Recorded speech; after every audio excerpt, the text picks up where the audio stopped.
આજે વિશ્વ રંગમંચ દિવસ નિમિત્તે કલાકારો બન્યા શ્રી વિધાનસભામાં મહેમાન। વિધાનસભાની કાર્યવાહી નિહાળવા માટે પહોંચ્યા હતા અનેક કલાકારો। મયુર વાકાણી, પ્રશાંત બારોટ, ભાવિની જાની સહિતના કલાકારો વિધાનસભામાં પહોંચ્યા છે। તમામ કલાકારોને પૂજન માટેની પણ વ્યવસ્થા કરવામાં આવી હતી।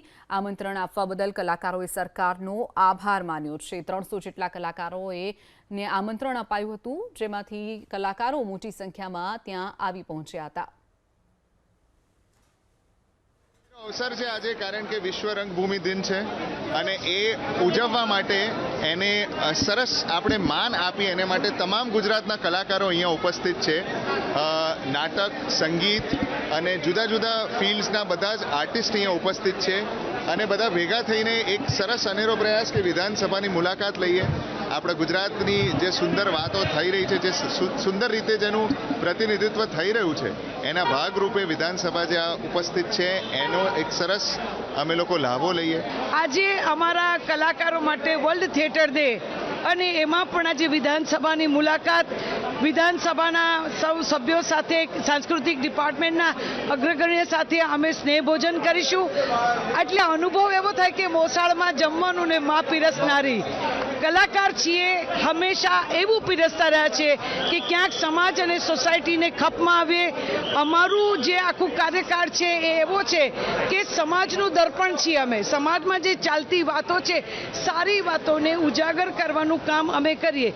ખોટી વાતો, અફવાઓને અમે દાદ નથી આપતા કે અમે એમને હવા નથી આપતા। સંયુક્ત કુટુંબ હોય અને લગ્ન લીધા હોય તો કોઈ મામા રિસાય, કોઈ માસી રિસાય, કોઈ કાકા રિસાય, એવું થાય, પણ કુટુંબ એક છે। એ રિસાયેલા આજે રિસાય ને કાલે આપણા જ હોય, એ બધા અહીંયા જ હોય એવી સમજણ બધાને છે। જય જય ગરવી ગુજરાત। સૌથી પહેલાં તો હું સૌ કોઈને આ માધ્યમ થકી વિશ્વ રંગભૂમિ દિવસની ખૂબ ખૂબ શુભકામનાઓ પાઠવું છું। આજે એક રીતે જોવા જતાં અમારા માટે આ દિવાળીનો દિવસ કહો, નવા વર્ષનો દિવસ કહો, જે કોઈ કલાકારો માટેનો આ શુભ દિન કહેવાય। અને આજે આ શુભ દિને આજે અમને સૌ કોઈ કલાકારોને અહીંયા સરકારશ્રી તરફથી આમંત્રણ આપવામાં આવ્યું છે, એ બદલ હું સરકારશ્રીનો ખૂબ ખૂબ આભાર માનું છું। ગુજરાત સરકારશ્રીનો આભાર માનું છું કે કલાકારોને ને માત્ર કલાકારોને વિવિધ ક્ષેત્રોના વ્યક્તિઓને વખતો વખત આ રીતે આમંત્રિત કરે છે।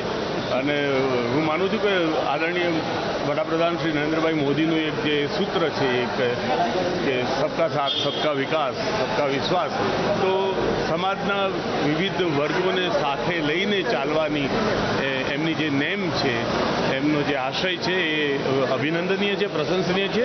અને એક અભિનેતા તરીકે મને આનંદ છે, હું આભાર માનું છું ગુજરાત સરકારનો।